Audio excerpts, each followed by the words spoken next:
January 11th on Saturday, Next Level Pro Wrestling comes back to 71st High School as they present Drop Zone. The Drop Zone can mean a lot of things, but it's going to be a reality check. It's going to be a wake-up call. See, the last time we was at Next Level Pro Wrestling, Trey J and I lost the Tag Team Championships.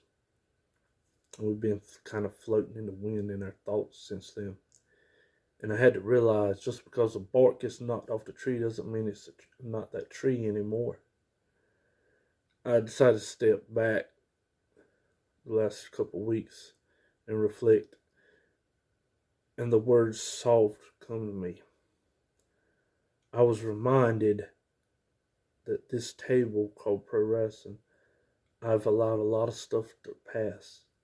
And I've allowed that wrestling for everyone. As much as I hated the term, I allowed it. And people come in and kicked their feet up and got comfortable. Their muddy feet and disrespected my table, the pro wrestling table. And that's because I was soft. I didn't do nothing about it. So as I sit back and I reflect, I found some things that had to remind me of who I was.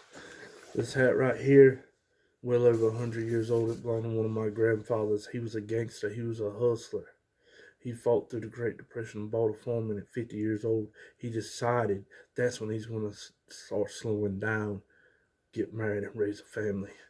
This fat hat right here, my other grandfather's in 1958, as my father was 4 years old. He was at home playing with his brothers and sisters, unaware that their father was in Maxon at Hayes Pond with a bunch of brave Lumbees, fighting off the Ku Klux Klan, helping save and preserve our heritage. This feather right here, this isn't no cosplay feather. This was a purchase. I earned this. I earned this eagle feather. Another tribe presented it to me and deemed me a worthy warrior.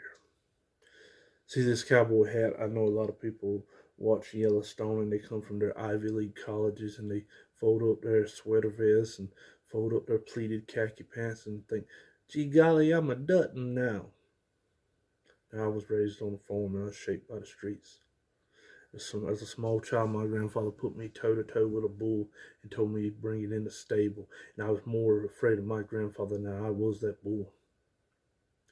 Now, Saturday, January 11th, I don't know who Team Pitbull's facing. But you better be prepared because it's a different Team Pitbull than you've ever faced. I'm tired of the games. Trey G's tired of the games. We're going to remind you, boys, this is pro wrestling. This is a sport. This is a sport when I came into as a kid. I fought grown men and earned my way in. We're not giving out respect anymore. It's time you're going to start fighting your way to sit at our table. Because if a man can't work, he can't eat. And we're about to find out who's ready to work for it. We'll see you January 11th.